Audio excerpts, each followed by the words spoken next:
అతి తక్కువ వడ్డీ రేట్లకే పొందండి Punjab national bank home loans, car loans. Zero processing fee, zero documentation charges. వెంటనే మీ బ్రాంచ్ ని సంప్రదించండి. కరోనా దాదాపుగా 2 సంవత్సరాలు దేశాన్ని వణికించింది. కరోనా పుట్టిలైన చైనాలో కూడా ప్రస్తుతానికి మరొక వ్యాధి వ్యాపించింది. చైనాలో ఏదైతే హాస్పిటల్స్ ఉన్నాయో మొత్తం కూడా రోగులు క్యూ కడుతున్నారని చెప్పాలి. అసలు అది ఏం వ్యాధి, మళ్ళీ కరోనా లాంటి పరిస్థితి మళ్ళీ రాబోతుందా అంటూ కూడా ఇప్పుడు మనతో పాటు మాట్లాడడానికి ఇంటర్నేషనల్ పల్మనాలజిస్ట్ డాక్టర్ నాగేశ్వరరావు గారు మనతో ఉన్నారు. ఆయనతో మాట్లాడి మరిన్ని వివరాలు తెలుసుకుందాం. సార్, స్టార్టింగ్లో అంటే కరోనా స్టార్టింగ్లో కూడా 2020లో మీరు చెప్పడం జరిగింది. అంటే కరోనా చాలా అంటే మామూలుగా తీసుకునే పరిస్థితి కాదు, అది భయంకరమైన వ్యాధి, ఖచ్చితంగా ప్రాణాలు పోతాయని మీరు చెప్పడం జరిగింది. మళ్ళీ అలాంటి వ్యాధి వచ్చే అవకాశం ఏమన్నా ఉందా? ఇప్పుడు చైనాలో ఏదైతే వ్యాధి వ్యాపిస్తుందో అది ఏంటి సార్ అసలు? 2020 జనవరి ఫస్ట్ వీక్లో కరోనా మహమ్మారి విజృంభిస్తుంది. ఇది చాలా దారుణంగా ఉంటుంది, మారణ హోమం ప్రపంచంలో జరుగుతుందని WHO దీన్ని అబ్జర్వ్ చేస్తూ వచ్చింది. ఫిబ్రవరి ఫస్ట్ వీక్లో వీ డిక్లేర్డ్ ఓపెన్లీ దట్ ఫిబ్రవరి 4వ తారీఖులో 2020లోనే చెప్పాం కరోనా ఆగది ఇక్కడ, ఇది లక్షల్లో కోట్లలో ప్రాణాలు పోతాయని. ఈ ఆలోచన మాకు ఎందుకు వచ్చిందంటే ఒక సైంటిఫిక్ డేటా అనేది ఉంటుంది, ఒకటి అనాలిసిస్ అనేది ఉంటుంది, వైరస్ని స్టడీ చేయడం అనేది ఉంటుంది.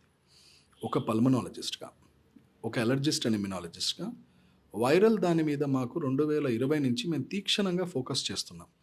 ఈ వైరస్ ఎలా మ్యూటేట్ అవుతుంది, దీని మ్యూటేషన్ జరిగిన తర్వాత దీని సిమ్టమ్స్ ఎలా ఉంటున్నాయి, ఇది ఒక్కటే వస్తుందా ఇంకా నలుగురిని వేసుకొని వస్తుందా, ఇవన్నీ కూడా మేము అబ్జర్వ్ చేయడం జరిగింది. అంటే కరోనా వచ్చిన తర్వాత కొన్ని మార్పులు చాలా జరిగినాయండి. ఏమిటనంటే ఆ మార్పులు చాలామంది నెగ్లెక్ట్ చేయడం జరిగింది. బాడీలో రక్త కణాల్లో వ్యాధి నిరోధక శక్తి క్షీణించడం జరిగింది. 1. 2, కరోనా వచ్చిపోయిన తర్వాత నేను నా బాడీ చాలా గట్టిది, నాది 6 ప్యాక్ 8 ప్యాక్, నాకేం కాలేదండి, అసలు నాకు కరోనాలోనే లేదండి చాలామంది చెప్పారు. ప్రాబ్లం ఏమొచ్చిందంటే వాడికి కరోనా ఉంది అని నిర్ధారణ చెయ్యకపోయినా సరే వైరస్ ఒక్కసారి లోపల పోయింది అని అంటే తన సర్వనాశనం తను చేసుకొనే పోతుంది. అది మనం గుర్తుపట్టకపోవచ్చు, అది ఇమీడియట్గా తెలియకపోవచ్చు, 6 నెలల తర్వాత సంవత్సరం తర్వాత తెలిసినాయి మనకి. చాలామంది చూసినాం బ్లడ్ క్లాట్స్ అని, డ్రాప్ డెడ్ అని, చాలా కండిషన్స్ అని మనం చూసాం. ఇవన్నీ కూడా ఇక వైరస్ లక్షణాలు. వైరస్కి ఎప్పుడైనా short term dangers and long term dangers అని ఉంటాయి. ఫంగస్కి బ్యాక్టీరియాకి అది ఉండదు, వైరస్కి ఉంటుంది. మరి ఇలాంటి పరిస్థితుల్లో ఆల్రెడీ ప్రపంచం మొత్తంలో ఇప్పటికీ స్పైక్ ప్రోటీన్స్ కొంతమందిలో ఉన్నాయి, స్పైక్ ప్రోటీన్స్ వల్ల కొన్ని ఇబ్బందులు తలెత్తుతున్నాయి, కోవిడ్ వల్ల ఇంకా నష్టపోయాము, ఇబ్బంది పడుతున్నారు చాలామంది అని అనుకున్నప్పుడు ఈ హ్యూమన్ మెటానిమో వైరస్ చైనాలో ఏదైతే విజృంభిస్తుందో, ఇది ఒక విధంగా చెప్పాలంటే మామూలుగా ఉన్న చెట్టుకి ఎండిపోయిన చెట్టు మీద కిరోసిన్ పోసిన దానికి నిప్పు రవ్వ పడితే ఏది తొందరగా అంటుకుంటుంది? ఎండిపోయిన చెట్టు, కిరోసిన్ పడ్డ చెట్టు. ఈరోజు ప్రపంచ జనాభా కానీ ఈ ప్రపంచంలో విజృంభిస్తున్న కారణంగా చాలా చాలా ఇంపార్టెంట్ ఏమిటంటే ఇమ్యూన్ సిస్టమ్ దెబ్బతిన్నది. ఇమ్యూన్ సిస్టమ్ ఎక్కడి నుంచి మొదలైంది దెబ్బతింటానికి? కరోనా టైం నుంచి దెబ్బతిన్నది. ఆ సమయంలో అంటే మూలుగుతున్న దాని మీద ఏదో పండుపడ్డట్టని తెలుగులో సామెతున్నట్టు ఆల్రెడీ మనం దెబ్బతినున్నాం. ఇలాంటి పరిస్థితుల్లో HMPV అనేది సాధారణంగా నార్మల్ వైరస్, అది పెద్దగా శక్తి లేదు దానికి. అంటే కరోనా కంటే శక్తివంతమైంది కాదంటారా? ఎగ్జాక్ట్లీ రైట్, మీరు బాగా అడిగినారు. దీనికి సమాధానం ఏంటంటే ఇప్పుడు మీరున్నారండి, మీరు ఒక పెద్ద పెహల్వాన్ని కొట్టాలి, మీకంత శక్తి లేదు, కానీ నేను ఒక 4గురిని పంపించి ఆల్రెడీ వాళ్ళని విజృంభించి కొట్టి పడేస్తున్నాను, వాడు మూలుగుతున్నాడు, నేను మీకు చెప్తాను అమ్మా మీరు పోయి ఇక కొట్టేసిరండి అని.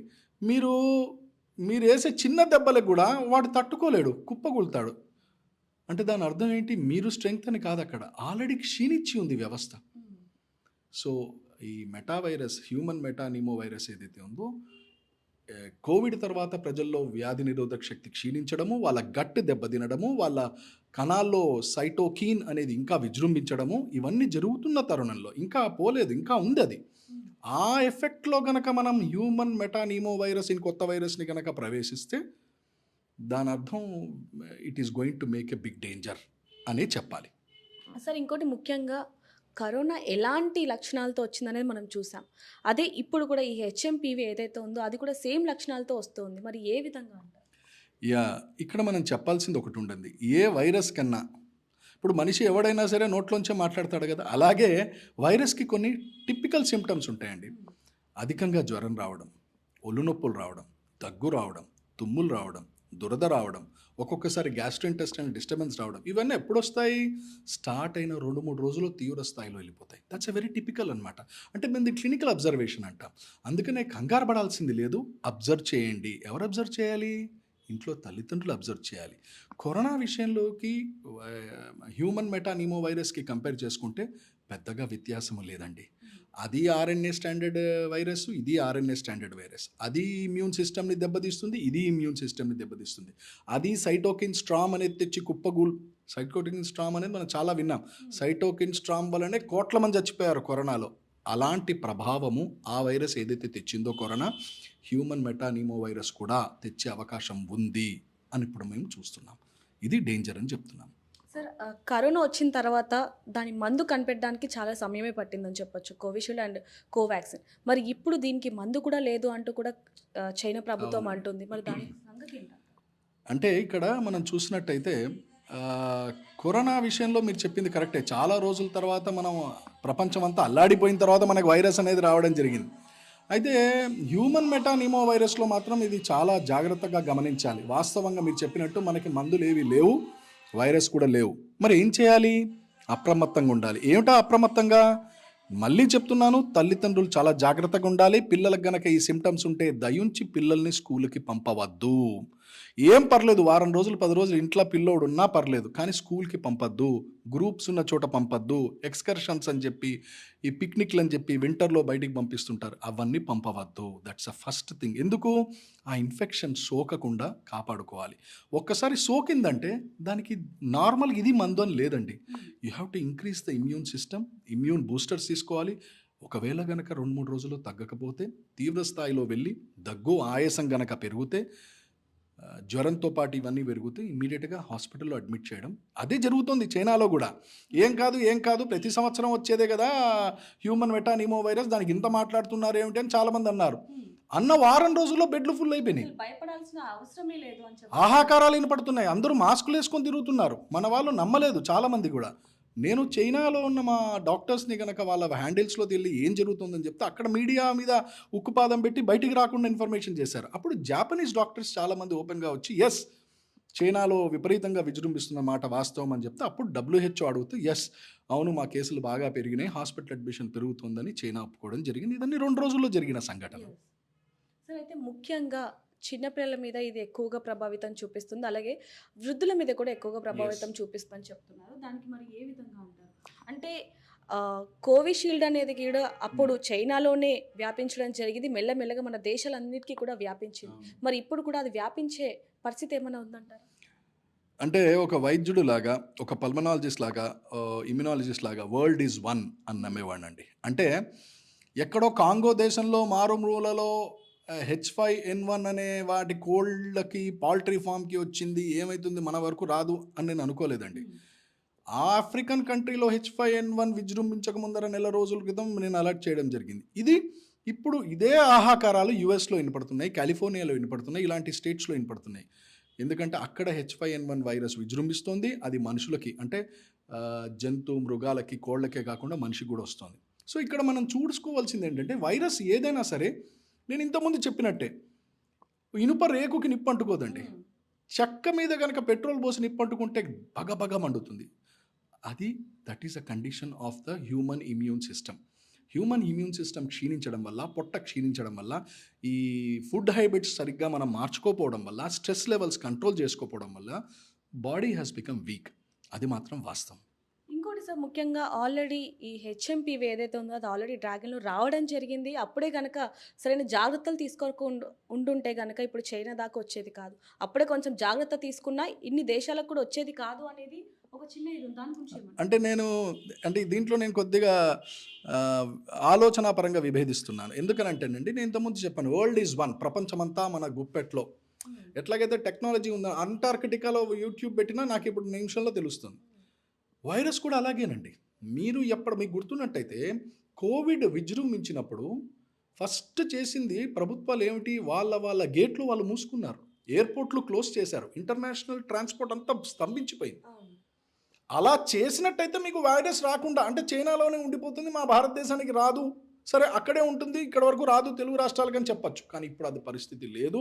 ఇంకా మన వాళ్ళు ట్రావెల్ చేస్తున్నారు, ఇంకా ట్రాన్స్మిషన్ అనేది పెరుగుతుంది, ఇంకా హాలిడేస్లో తిరుగుతున్నారు, న్యూ ఇయర్ మోజ్ ఇంకా తగ్గలేదు, హాలిడేస్ నుంచి వాళ్ళు ఎవరో రాలేదు. మరి వీళ్ళందరూ పోయిన వాళ్ళు ఎక్స్పోజ్ అవుతారు కదండి. చైనాకి ఎంతమంది పోయారు, హాంకాంగ్కి ఎంతమంది వెళ్ళారు, సో అక్కడి నుంచి వచ్చిన వాళ్ళు ఇక్కడ స్ప్రెడ్ అయ్యే అవకాశం ఉంటుంది కదా.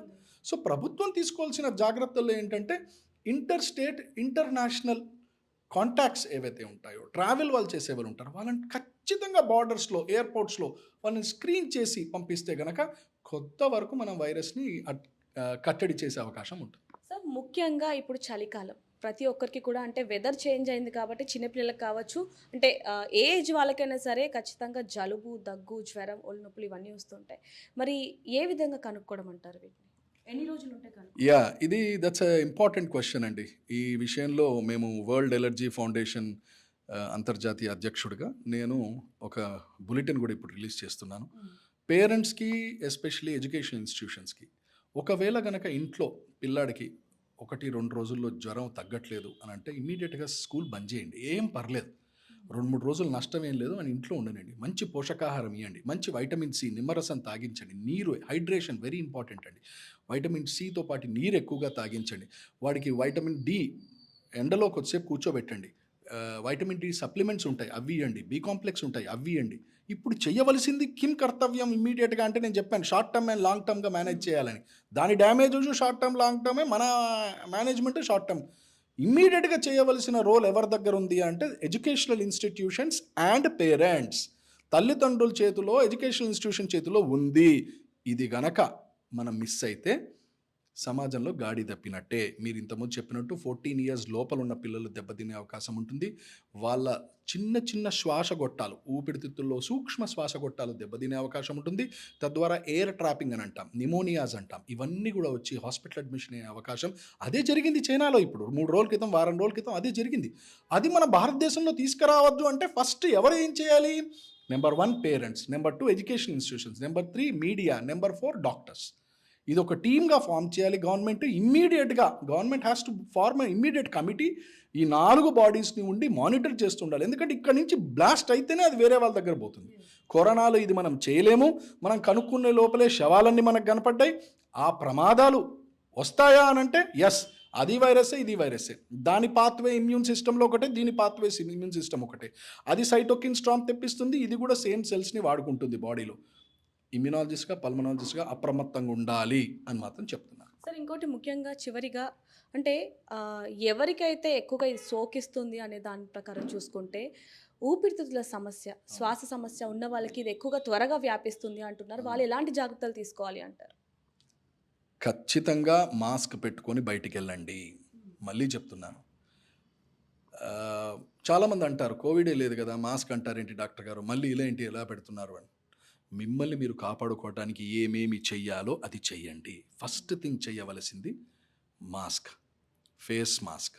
నెంబర్ 2 అతి కీలకమైనది హ్యాండ్ వాషింగ్ చాలా క్లియర్గా చేయండి. ఇప్పుడు నా దగ్గరకు వచ్చారు, మీరు నా హాస్పిటల్లో మాట్లాడుతున్నారు, వెళ్ళే ముందర శానిటైజ్ చేసుకొని వెళ్ళాలి. అది తెలియకుండా ముక్కు దగ్గర, చేతి దగ్గర పెట్టుకున్నారు, ఇక్కడ ఉందా లేదా డాక్టర్ గారు అంటే నేను ఎలా చెప్పను? మీ డోంట్ నో అది ఎంతవరకు వస్తుందో, రాదా వస్తుందా చెప్పలేం. మన జాగ్రత్తలు అవి. అతి కీలకమైన 3వ విషయం ఏంటంటే నాజల్ ఇరిగేషన్ అంటాం. అంటే గోరువెచ్చ ఉప్పు నీళ్ళతోని జలనీతి అని చేస్తాం. ఈ ముక్కులోంచి పోయి ఈ ముక్కులోంచి నీళ్లు తీయడం అనేది, అంటే మనం నాజల్ వాష్ లాగా. అది ఖచ్చితంగా తల్లిదండ్రులు పిల్లలకు నేర్పించాలి, అది చేయించాలి. రాత్రి పడుకునేటప్పుడు గ్లాస్ గోరువెచ్చ నీళ్ళలో ఉప్పేసి చక్కగా నోట్లో గార్గిలింగ్ చేసి ఉమ్మేసేటట్టు 4-5 సార్లు చేయించాలి. ఇవన్నీ చేస్తూ vitamin D, vitamin C, B కాంప్లెక్స్లు ఇవన్నీ తీసుకోవాల్సిన అవసరం ఉంటుంది. ఇవన్నీ చేసినట్టయితే ఆ వైరస్ సోకినా కూడా అది నేను ఇంత ముందన్నట్టు చాలా వీక్ వైరసే, కానీ దాని బలం ఎక్కడొస్తుంది? మన వీక్నెస్ దాని బలం. అది మనం ఇవ్వకూడదు. మనం టఫ్గా ఉండాల్సిన అవసరం ఉంటుంది. నమస్తే. సో ఏదైతే కోవిడ్ ఉందో దానిలాగానే హెచ్ఎంపివి కూడా ఉంది కాబట్టి అతి జాగ్రత్తగా ఉండాలి. అది ఎక్కువగా సోకే అవకాశం కూడా ఉంది కాబట్టి ఎక్కువగా చిన్నపిల్లలకి అలాగే వృద్ధులకి వచ్చే అవకాశం ఉన్నట్టుగా కూడా డాక్టర్లు చెప్పడం జరుగుతుంది. ఏదైనప్పటికీ అతి జాగ్రత్తగా ఉండాలంటూ కూడా డాక్టర్లు సూచిస్తున్నారని చెప్పాలి. మరిన్ని వివరాల కోసం చూస్తుండండి RTV కెమెరామెన్ శివాతో, రిపోర్టర్ దేవిక, హైదరాబాద్. మరిన్ని వీడియోస్ కోసం ఛానల్ ని సబ్స్క్రైబ్ చేయండి. లేటెస్ట్ అప్డేట్స్ కోసం వాట్సాప్ ఛానల్ ని ఫాలో అవ్వండి. ఆ లింక్ డిస్క్రిప్షన్ లో ఉంది.